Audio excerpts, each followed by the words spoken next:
পুকুর ভরাট করে অবৈধ স্থাপনা নির্মাণের অভিযোগ উঠেছে গাজীপুরের টঙ্গীর গাজীবাড়ি এলাকার এক প্রভাবশালী চক্রের বিরুদ্ধে। পুকুরটি দখল করে নির্মাণ করা হয়েছে বসতবাড়ি, অফিস ও দোকানপাট। এতে বৃষ্টি হলেই সেখানে তৈরি হচ্ছে জলাবদ্ধতা। শতবর্ষী পুকুরটি দখলমুক্ত করে আগের অবস্থায় ফিরিয়ে আনার দাবি জানিয়েছেন বাসিন্দারা। গাজীপুরের টঙ্গী থেকে নাইমুল হাসানের পাঠানো তথ্যচিত্রে আরও জানাচ্ছেন Abdul Hamid. Clean master toilet cleaner, সবচেয়ে সেফ, সবচেয়ে ক্লিন।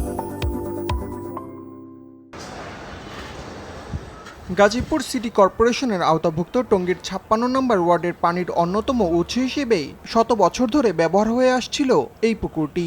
অভিযোগ রয়েছে, গত এক যুগ ধরে পুকুরটির পাড় দখল করে অবৈধভাবে দোকানপাট ও রাজনৈতিক কার্যালয় গড়ে তুলে ভাড়া নিয়েছেন ওয়ার্ডের সাবেক কাউন্সিলর আবুল হোসেন ও তার লোকজন। বর্তমানে নানা অবকাঠামো ও ময়লা আবর্জনা ফেলায় ভরাট হয়ে যাচ্ছে পুকুরটি। পুকুরটি দখল করায় বর্ষায় জলাবদ্ধতা সৃষ্টি হয় এলাকায়। এতে সীমাহীন দুর্ভোগ পোহাতে হয় বলে অভিযোগ বাসিন্দাদের। পুকুরটা খুব বড় ছিল।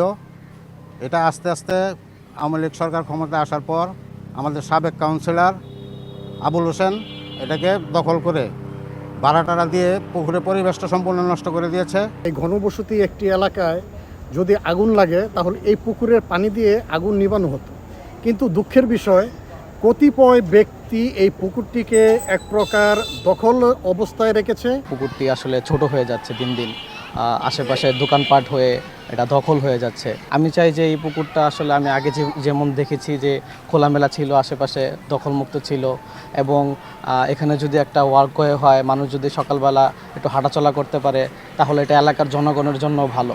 এ বিষয়ে একাধিকবার বক্তব্য দেওয়ার কথা বললেও ক্যামেরার সামনে কথা বলতে রাজি হননি সিটি কর্পোরেশনের সম্পত্তি কর্মকর্তা আবুল খায়ের।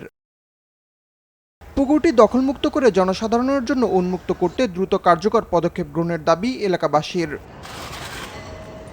আব্দুল হামিদ, RTV।